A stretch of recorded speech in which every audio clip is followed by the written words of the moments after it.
Hello and welcome to Encouraging Others and Loving Jesus. I'm your host, Kim Smith. This is episode 367. You can bid on this showcase. Did that phrase ring with anybody? So, as a child growing up in the 70s, yes, I'm dating myself. I don't care. It doesn't bother me. But as a child growing up in the 70s, we were very limited in our TV choices. That's to say the least. We had two channels, two total channels. And in this day and time, that is just a staggering thought. But it's the truth. We had NBC and CBS. We did not have ABC. And one of the shows that came on was The Price is Right. Now, I know that it's still on today, way past the Bob Barker years, but I saw the original all those years ago, and I don't know that I was especially fond of it, but I did see quite a bit of it, maybe because maybe my grandmother watched it because she stayed with us for a few years. But I just remember the showcase. So you would have these two different showcases, and they would choose, like, they would both be really elaborate, but there might be one that somebody would like better than others. And every time I read the scriptures we're going to go over today, that's what it reminds me of. It's like King Hezekiah is playing the role of Bob Barker and going, do you want this or do you want this? And when we get into it, you'll probably understand what I'm talking about. So this will be our last lesson, which really kind of blows my mind, where we're focusing on King Hezekiah of the southern kingdom of Israel, being Judah. Hezekiah has been a good run. Like, most of the time, he made really good decisions. And he changed the trajectory of the southern kingdom, at least for a season of time. It was in just utter darkness when young Hezekiah at age 25 took the throne, and he immediately started trying to turn the people back to God, turn the priest back to God, turn the temple back to what it was intended for. And like, there's so much to learn from him when it comes to what he did right. But as we've seen over the last couple of lessons, he didn't do everything right. And the pit that he fell into, and that he will fall into again today, we every last one of us, there's certain temptations that are stronger for others. It just kind of depends on your personality. But there's one that hits everybody. Everybody. It may look different when it manifests itself, but every last one of us have a tendency to fall into the pride pit. Absolutely. And we saw that with Hezekiah last week. We saw him become puffed up. And it was hard to watch, but we do it too. Like, we can just learn from where he was, and the fact that he got so focused on himself. And then this week, we're going to see him move from a place of stewardship. So I know that stewardship is one of those churchy words, but I don't know of any better word to use, because if you are a steward of something, that means you do not own it. You are the caretaker over it. And when it comes to the Christian life, we are to be good stewards of what God has entrusted to us during our brief time here on earth, whether it be finances, whether it be relationships, whether it be physical, tangible things. We are stewards. But one of the ways we get into trouble, absolutely, is when we believe that whatever items, whatever people, instead of being stewards, they're ours. I mean, how many times have I heard people, when they've had a loved one die, talk as though that person was theirs? How dare God take so-and-so away? Well, so-and-so was not yours. Like, even the most devout of Christians sometimes can get so focused on this is mine, this person is mine, that we forget that we wouldn't have a breath in our lungs if it wasn't for the grace of God. And today we're going to see Hezekiah absolutely just blow this concept up. And we're going to see that God intentionally held back, withdrew from Hezekiah to see how he was going to handle this temptation. So let's jump into it. So what we're going to do is we're going to read a section out of 2 Chronicles 32. So the same story, but presented from a little bit different angle. We're going to read 2 Chronicles 32, 24 through 31. So 24 is repeating a little bit of what we talked about a couple of weeks ago. And then we're going to go straight into the next section. Then we're going to go over to 2 Kings 18, which expands on this section.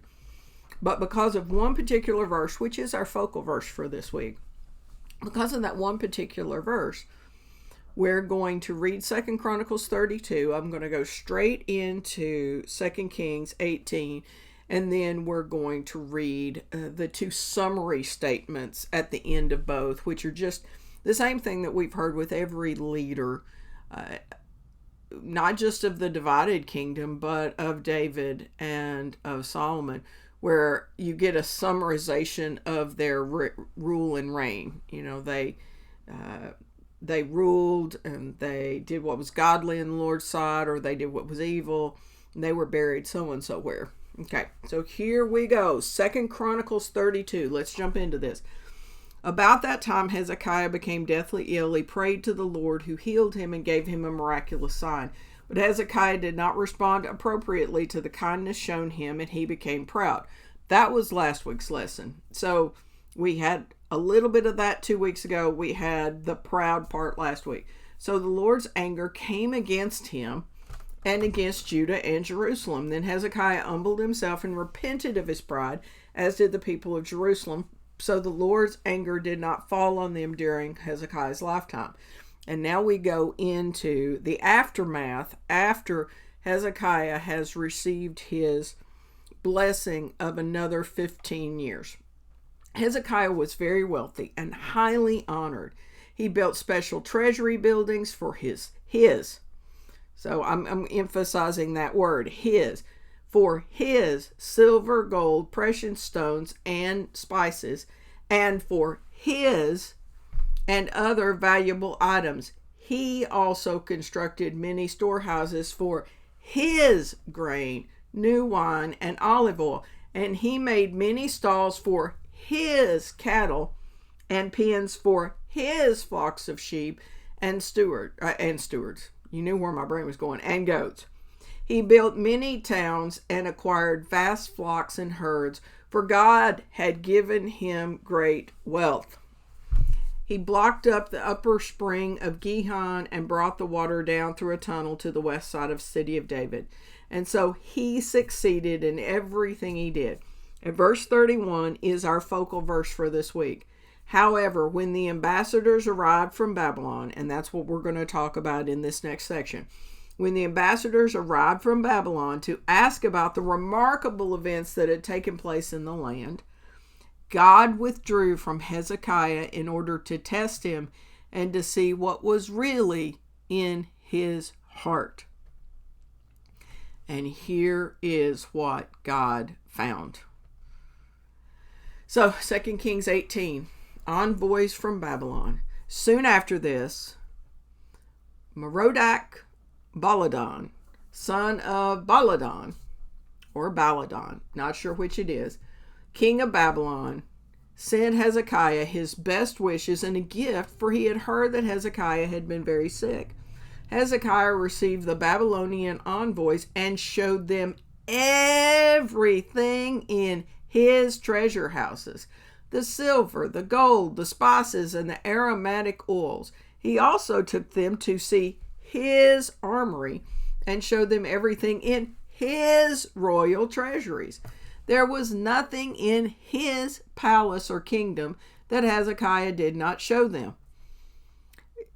Yeah, I overemphasized the word his, but that's exactly what we've got going on here. Our weekly engagement feature question is, what items in which people have you moved from stewarding for God to believing they are yours? You can see here that Hezekiah believes all of this material wealth is his. He has gone from stewarding for the Lord to, this is mine. Let me show you. That kind of thing. And God uses Isaiah the prophet, as he so often does. He uses Isaiah the prophet to kind of give Hezekiah a little wake-up call after he's played the Price is Right with God's treasures and God's palace and God's stuff.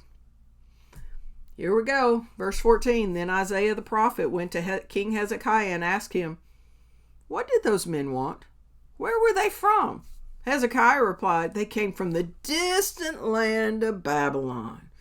See, he has no idea that Babylon is going to become a world power and take over, including taking over the kingdom of Judah and the people. He has no idea. Verse 15. What did they see in your palace? Isaiah asked. They saw everything, Hezekiah replied.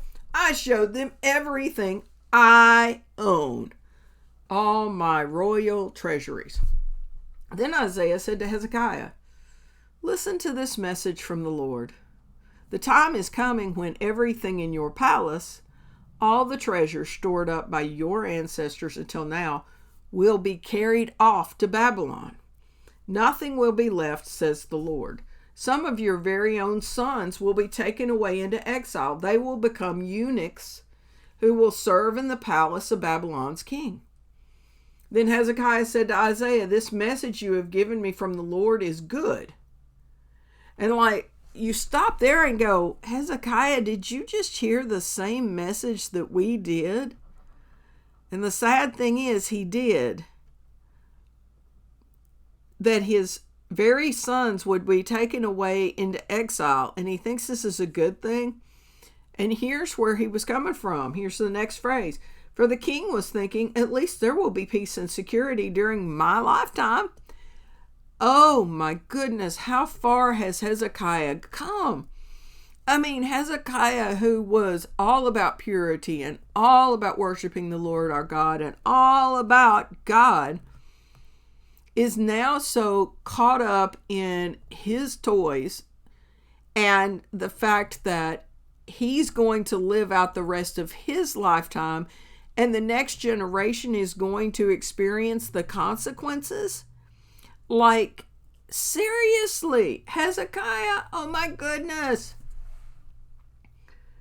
So the rest, this is when we get to the summary. So the one from 2 Kings, the rest of the events of Hezekiah's reign, including the extent of his power and how he built a pool and dug a tunnel to bring water into the city, are recorded in the book of the history of the kings of Judah. Hezekiah died and his son Manasseh became the next king. And that is a story for next week. And then 2 Chronicles 32, the summary there is the rest of the events in Hezekiah's reign and his acts of devotion are recorded in the vision of the prophet Isaiah, son of Amos, which is included in the book of Kings of Judah and Israel. When Hezekiah died, he was buried in the upper area of the royal cemetery, and all Judah and Jerusalem honored him at his death, and his son Manasseh became the next king. I definitely do not want to talk about Manasseh before I have to, and next week will be the have to. But what you think? We've just had the Price is Right biblical style, where Hezekiah wants to show off. See all my stuff. Be so impressed with me. And then when Isaiah says, hey, Babylon's going to take all that away, and even your sons are going to be taken into exile. And instead of that waking Hezekiah up to, oh my goodness, I'm so puffed up on myself. And instead of stewarding this for God, I have believed that this was mine. Instead, all he heard was, oh, the next generation's the one that's going to pay. Like, that's how far gone he had gotten. And that just hurts my heart, because from where we saw Hezekiah in the beginning of his reign, for many years into his reign, he was such an incredible leader, pointing people to God.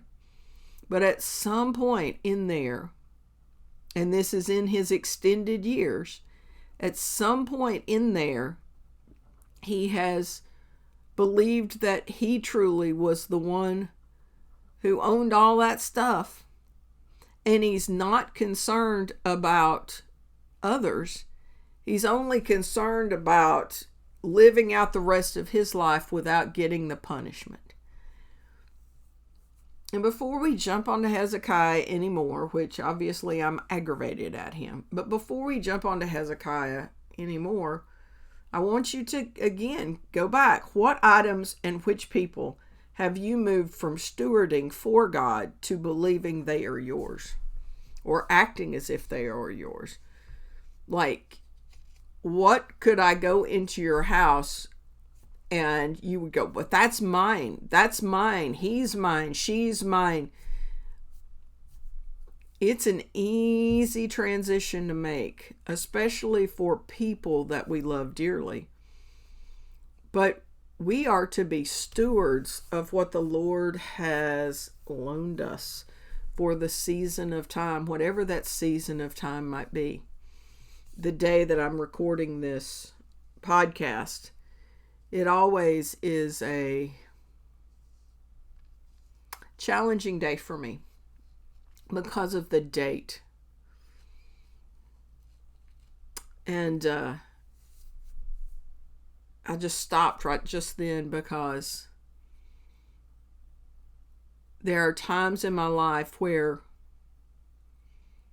I've definitely struggled with holding on loosely to people that God has placed in my life. I've really wanted to hold on real tightly and not trust the Lord with them and where God was sending them, where God might be sending me, and how that was going to affect the relationship.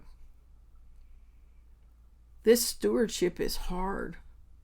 It is difficult to remember that these people in our life, no matter how much we love them, we can't touch the love of God. And we are here for such a brief time as compared to eternity. And that stuff that we have, whether it's electronics, whether it is land, whether it is houses, whether it is vehicle, whatever it might be, it's all temporary. Every last bit of it is temporary, and God has blessed us to be able to steward it.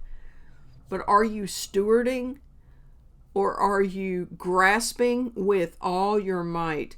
So that if God says, I want you to lay so-and-so on the altar and trust me with their life, you would just grab like a little child with a teddy bear that she didn't want to let go of, and you would just hold on and refuse to give it, that person, or that thing for that matter, to the Lord. To lay that person on the altar. Many years ago, when somebody I absolutely adore was young, and I was in the midst of a worship service, and God was being very clear that I needed to again lay this person on the proverbial altar and trust Him, trust the Lord with this person. I've still, all these years later, that was about 17 years ago now, still remember it, because I did that with all my heart. That doesn't mean that I haven't had to renew that many times. But are you walking around with hands just so gripped around your stuff and your people? Or are you walking around with open arms, entrusting those things and those people to the Lord and His purposes? And with those open arms, being ready for what the Lord might bless you with in this season of time.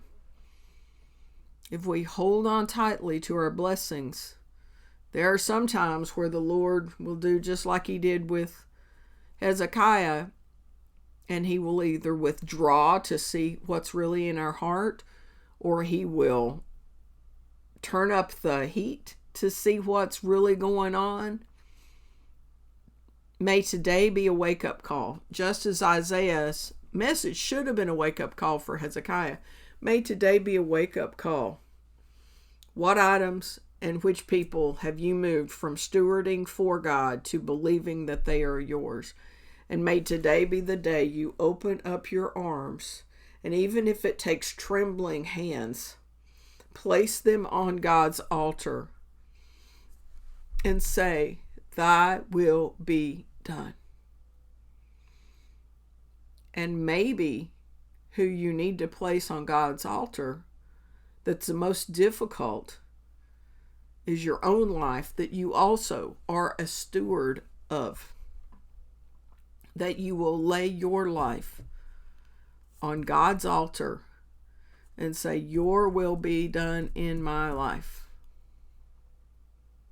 So thank you so much for tuning in. Thank you for being a part of this Hezekiah study. Manasseh is a totally different king. And he reigned for like 50-something years. And the majority of that was pitch black darkness again. Whoop! My goodness. But there are still lessons to be learned, even from the darkness of Manasseh's reign. And especially from the way it is presented differently in 2 Kings versus 2 Chronicles. Like, if you only read the 2 Kings account of the life of Manasseh, you will have such a different perspective than if you read 2 Chronicles. So that part I do look forward to. So last week I forgot, because I just kind of zoomed off of here. But you can go down to the very bottom of the show notes. You can get the QR code where you can scan and get to all 367 episodes of the podcast, the early raw edition, and the changes in names and everything else that's happened over the years.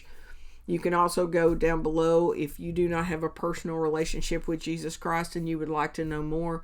You can either email me at encouragingothersinlovingjesus@gmail.com, or you can click on the link that says I want to have a personal relationship with God, and that will guide you to some resources. So as we finish out today, may you be reminded that we are not meant to hold on tightly to the people and the things that are around us. Let us not march around like we are on a new edition of The Price is Right going, well, look at my stuff and look at my people.